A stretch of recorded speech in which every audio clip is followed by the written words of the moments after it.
Samsung কিন্তু one UI 7-এর S21 সিরিজের জন্য অল কান্ট্রিতে এবং অল মডেলের জন্য কিন্তু আপডেট রিলিজ করে দিয়েছে।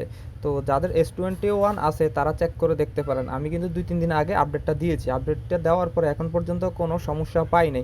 তবে একটা বড় সমস্যা হলো, যেহেতু S21 সিরিজে গ্রিন লাইন ইস্যু থাকতে পারে, অলরেডি এর আগেও এটাতে গ্রিন লাইন ইস্যু ছিল। তো যারা আপডেট দিবেন এই কথাটা মাথায় রেখে আপডেট দিবেন যে গ্রিন লাইন ইস্যু যদিও আসতে পারে, রিস্ক থাকতে পারে। তবে বেশিরভাগে ওয়ান ইউআই 7 আপডেটে গ্রিন লাইন পড়ে নাই। তো আরেকটা জিনিস হলো, আপডেট দেওয়ার আগে অবশ্যই ফোনটা ঠান্ডা রাখবেন, ফোনটা আপডেট দেওয়া অবস্থায় ইউজ করবেন না। আর অবশ্যই চার্জে দিয়ে ফোনটা আপডেট কখনোই দিবেন না, এতে করে দেখা যায় গ্রিন লাইন হওয়ার চান্স থাকতে পারে। তবে ওয়ান ইউআই 7 আপডেট দেওয়ার পর ফোনটা আগে থেকে অনেক স্মুথ হয়েছে।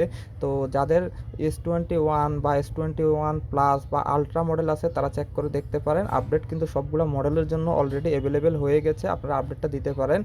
আর তার সাথে এ সিরিজের ফোনগুলোর জন্য A55, A35 বা A25 ফোনগুলোতে কিন্তু কোরিয়াতে স্যামসাং ওয়ান ইউআই 7-এর আপডেট রিলিজ করে দিয়েছে। তো আপনারা অন্যান্য কান্ট্রিতেও খুব তাড়াতাড়ি, খুব সুন আপনারা আপডেটটা পেয়ে যেতে পারেন ধারণা করা যাচ্ছে। ওয়ান ইউআই 7ও সেম কাহিনী করছিল।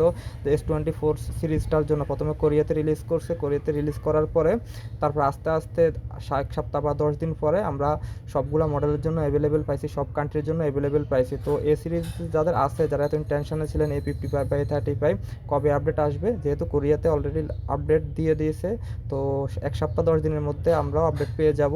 তো এটা নিয়ে টেনশন করার কিছু নেই। তো আর যারা S21 আছে তারা অবশ্যই আপডেট দেওয়ার আগে ভালো করে ফোনটা যাতে হিট না হয় এই জিনিসটা খেয়াল করবেন। আর চার্জে দিয়ে অবশ্যই ফোন ইউজ করবেন না আপডেট দেওয়ার সময়। যখন আপডেটটা দিবেন ফোন অন্য কোনো কাজ করবেন না। তো যাদের কোনো কিছু জানার থাকলে অবশ্যই কমেন্ট সেকশনে জানাবেন। ধন্যবাদ।